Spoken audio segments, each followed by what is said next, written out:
Welcome to episode 217. Today I'm interviewing author Alice J. Black. Stay tuned. Today's episode is brought to you by Audiobooks.com. New customers get one free audiobook when using our promo code AudioShelf. You just need to enter the code AudioShelf on the sign-up page, then click Apply, then fill out the rest of your account info. Support this podcast by using our code AudioShelf and get your first audiobook free.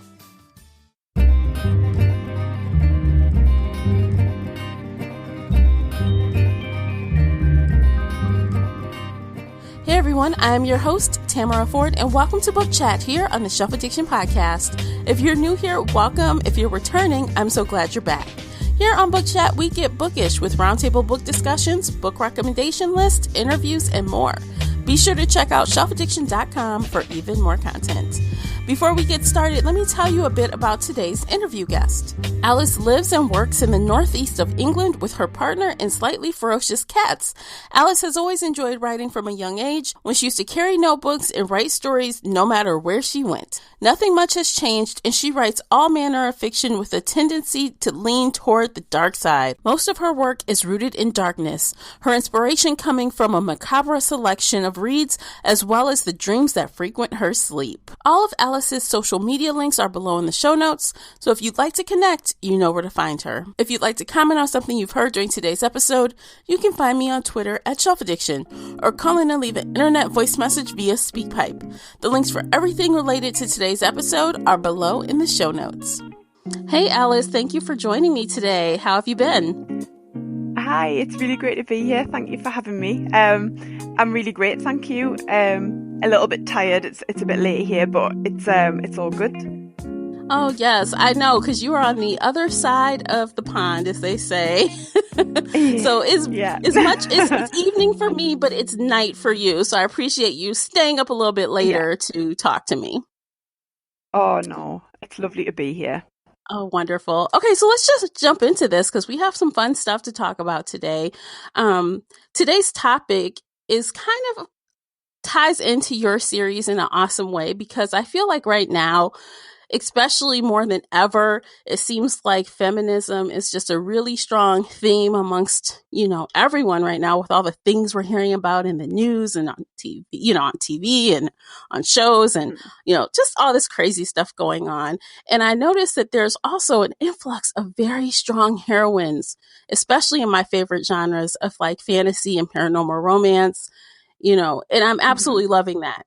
So since your series is both fantasy and it carries a theme of feminism, I thought this would be a great topic for us to talk about. Yeah. Let's talk high level a little bit. Can you tell me how feminism plays a role in your series, Soul Seekers? Well, for me, I think feminism has always been an important part of my life. I've kind of grown up with very strong women around me, women who are very inspiring, who stand up for exactly what they believe in. And I think that's always kind of transpired into my writing, as in I want women, the protagonists of my story, to be able to think for themselves, to act for themselves, and to not have to rely on anybody else. And I think that's something that a lot of people need to take away, because women are sometimes portrayed as kind of not lesser than men, but almost like they have to rely on men. And I want to show young women and other women that is so not the case. I agree with you. A lot of the time, women, especially in fantasy, they seem to always be weak. They always need someone to rescue them or, save them. Or a lot of the times the guys, even though the women are perfectly capable, the guys just feel like they just want to take over. And to find a protagonist that is able to stand up to that and still be dynamic and all those fun things, it not be written off as, a know-it-all or whatever, can be hard to do. How do you think that you were able to write about this so naturally, because it's a part of your history, your past, how you were raised, and still make the character well-rounded and not kind of come off to, how even though we shouldn't have to do this, we kind of have to still make them soft around the edges. Yeah. I think with Peyton in the Soul Seekers series, she was a character that she just came to me. She was just there in my mind as I started writing the series. And I think for me, although she's very, very strong in some ways, she has so many vulnerabilities.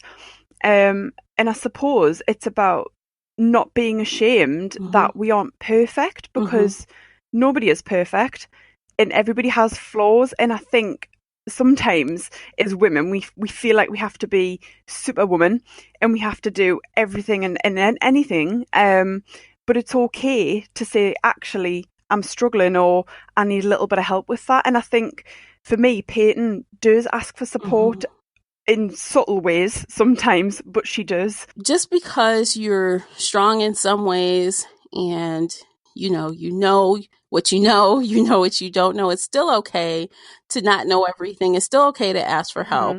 And that's part of, like, I guess your character is like, she has some issues, and it's okay to be a strong woman and have issues. So can you tell me a little bit more about Peyton and like kind of the conflicts that she has internally?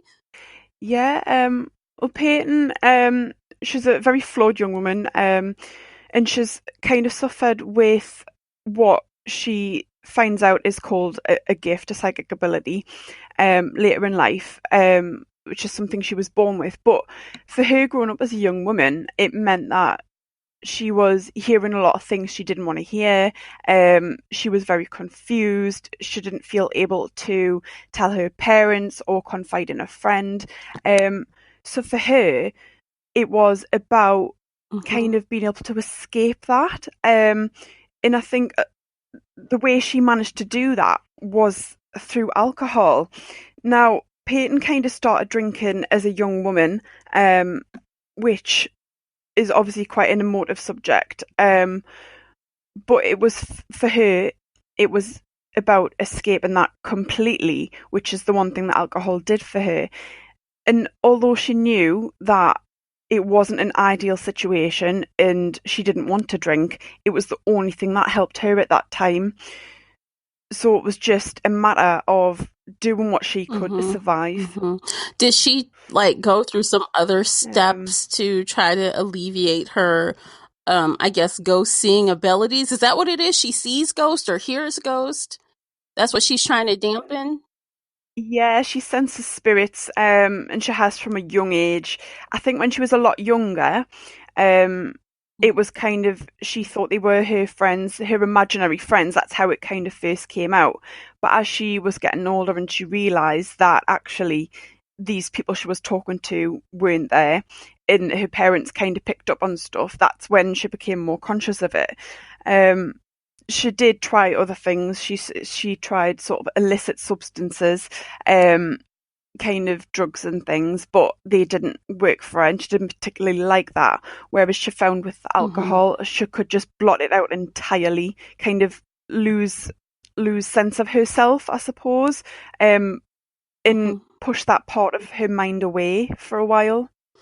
I like that. I mean, I like the idea of that because it definitely makes her complex. It makes her more, dynamic. And so she's got some hurdles to overcome, and I guess she's got some abilities to learn.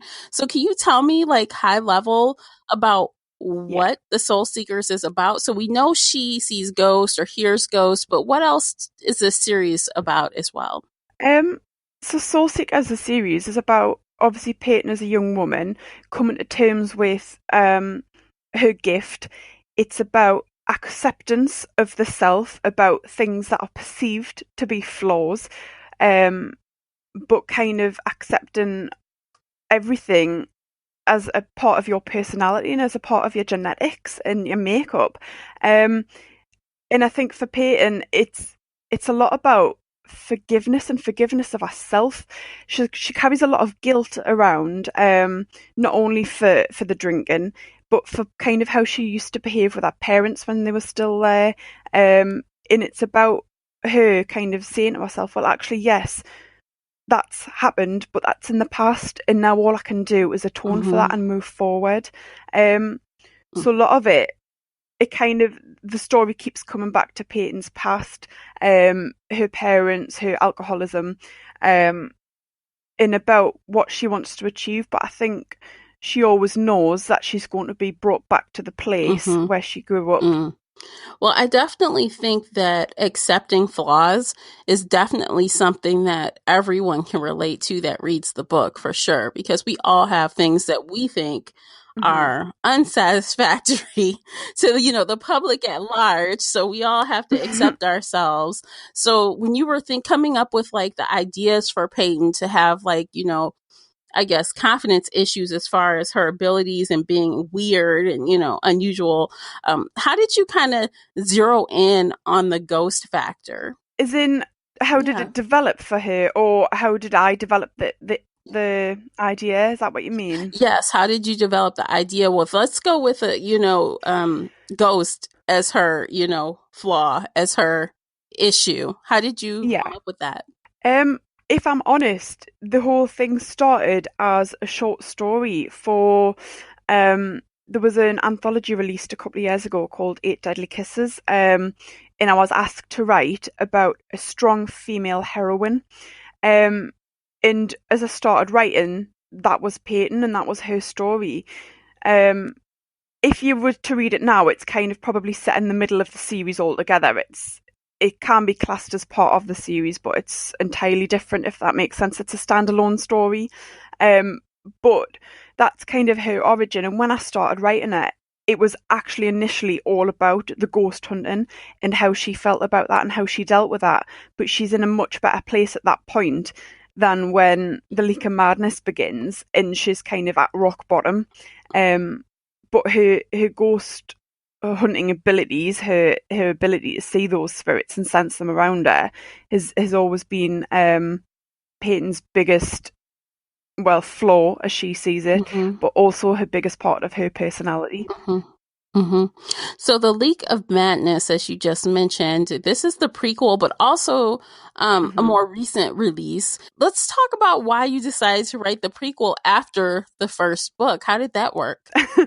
The books were all actually written quite quickly altogether. So it started with what would be the Darkness Within, which is like the first book, which is where she's kind of come to the point about sort of addressing her alcohol issues and dealing with her gift and kind of accepting that. But I think for me, it didn't explain enough about how Peyton got to that point. It's probably not essential for there to be a prequel, but to me, seeing Peyton's story and how she came to be at that point is very important to understand her character and her personality and understand the change that she's gone through, the sort of metamorphosis across the series. Yeah, so for her to, I guess, end up as this, ultimate quote-unquote badass heroine, she has to go through some trials, and that's what, I guess, do we get to see that in the prequel? Oh, yeah, there's definitely a lot of trials, I mean, she's probably quite a different person in some ways in the League of Madness. She's quite low, she's got no confidence, a lot of self-doubt, and of course, the alcohol that she feels like she needs to hide the voices, and that's a kind of constant factor throughout, whereas throughout the rest of the series you see her coming out of a shell and becoming who she is inside. So is she like kind of like, I'm trying to envision her, is she like solving mysteries? Is she what's her role? I mean, is there a supporting cast of her? Like, how does she fit into the series? As a unique character. Well, at the beginning of the series, she's just kind of, while she's learning to accept herself and her abilities, it's kind of, she's still toying with the thoughts of, does she want to do this? Does she want to accept a gift? And then when it kind of comes to the point where she's thinking, actually, this is a part of me and I can use this to help other people, that's when her confidence levels begin to soar, because she realises that actually, yes, she's different, but that's okay. And she can use that gift to help other people. But what I would say is that she never would have got to where she is at any point in the series without her best friend Olivia, who um she just kind of lifts her up constantly. And while Olivia is quite hard in some ways, she does it with really good intention. She's got a golden heart. And I think that kind of shines right through. Mm-hmm. I really do appreciate books where there is a strong friendship involved. Because, usually a lot of the books are all about the romance, all about the hero, all about, the guy that she tells her secrets to. But it's refreshing to hear that there's like a best friend that's supporting her. Oh yeah, I think she's known Olivia since she was at school, and they've been together through sort of thick and thin. And now the Leak and Madness, while there's a lot of tension between the two of them because Olivia doesn't want Peyton to drink, there is also a lot of understanding, a lot of love and compassion and empathy. And without Olivia, Peyton probably wouldn't have ever considered stopping drinking alcohol because she would never have had that person to lean on. Mm-hmm. And Olivia has just been a rock in her hard place, really. Mm-hmm. That's good. So when you were doing research for this book, did you do research?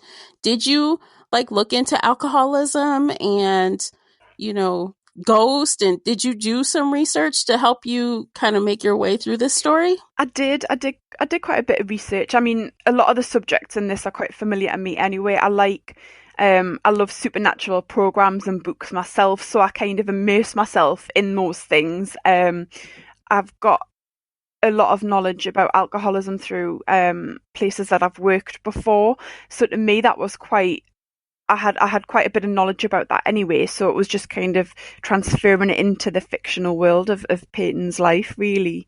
So while I did some research, a lot of it's been kind of built up in my own interests and hobbies, I suppose. Mm-hmm. Okay, well, tell us what's in store for Peyton and Friends as this story goes on. How long is the series? The series, there's 11 novellas in total. So The Leak and Madness is the prequel, and then there's 10 more that follow. They're all currently written and currently being edited via Parliament House. Got a great editor, a great line editor as well. And they're just kind of going really well. We're working through them quite steadily, and they'll be coming every couple of months now. So the next release, obviously there's The Room of Archers in June, and then after that is The Beginning in July, and they should follow 2 monthly from that. Wow, that's exciting. So for those that really get into this series and they just love it, they don't have to wait too long for the next installment. Yeah, I think there's hopes. At the minute, it's they're just being released as ebooks, but I'm hoping that they may be released as volume paperbacks in the future, but more on that to come. Awesome. Do you have any plans on turning these into audiobooks? I don't know. I think it would be lovely. It would be great. It would be something I'd have to discuss with the publisher, but I certainly think it could really bring Peyton and Olivia to life. It would be great. Yeah, you totally should. I love audiobooks. I really do. I support audiobooks. Yeah. And they're great. So if you ever do, get a chance to explore that, I hope you do, because, finding a great narrator can make all the difference. Right. Okay. Yeah.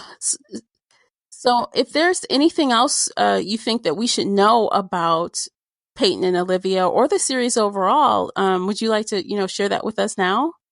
I don't think there's anything in particular I want to share. I just think, and I know I'm probably quite biased, but for me, Peyton is one of the most one of my most favourite characters that I've written. She's smart, intelligent. She is strong.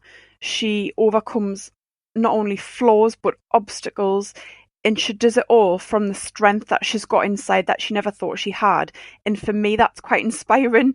Not only to be able to write somebody like that, but to kind of be able to share her with the world. Yeah.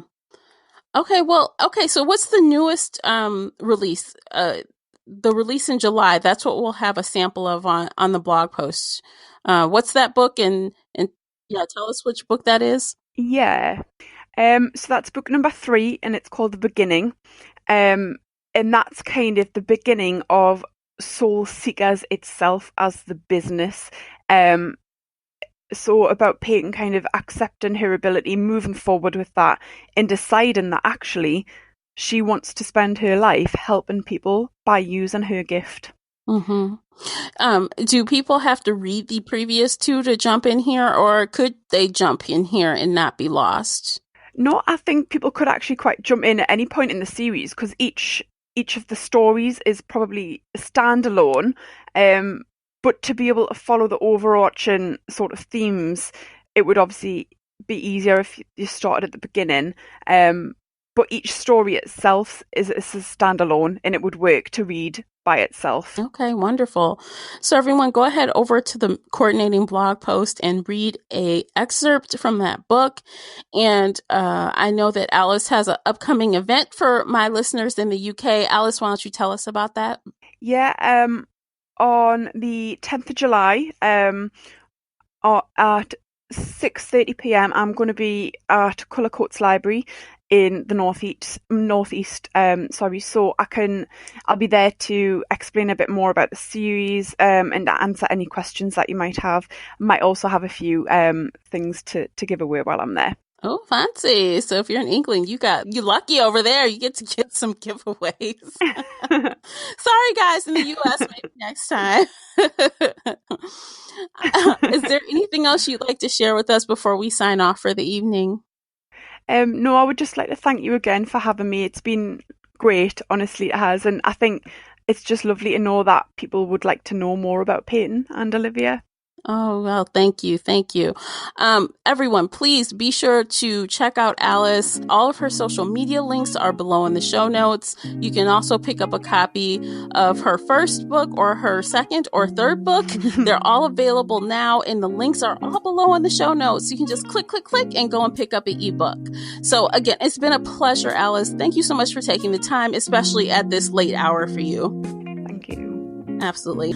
All right, everyone. That's it for today's episode. Thank you so much for spending this time with us here on the Shelf Addiction Podcast. And as always, happy reading. Take care, everyone. If you enjoyed today's episode and would like to show your support, there are a few things you can do. Head on over to Apple Podcasts and leave a positive 5-star review. You can follow me on Twitter and Instagram. Most importantly, you can share this podcast with friends and family that love pop culture, from books and audiobooks to TV and movies.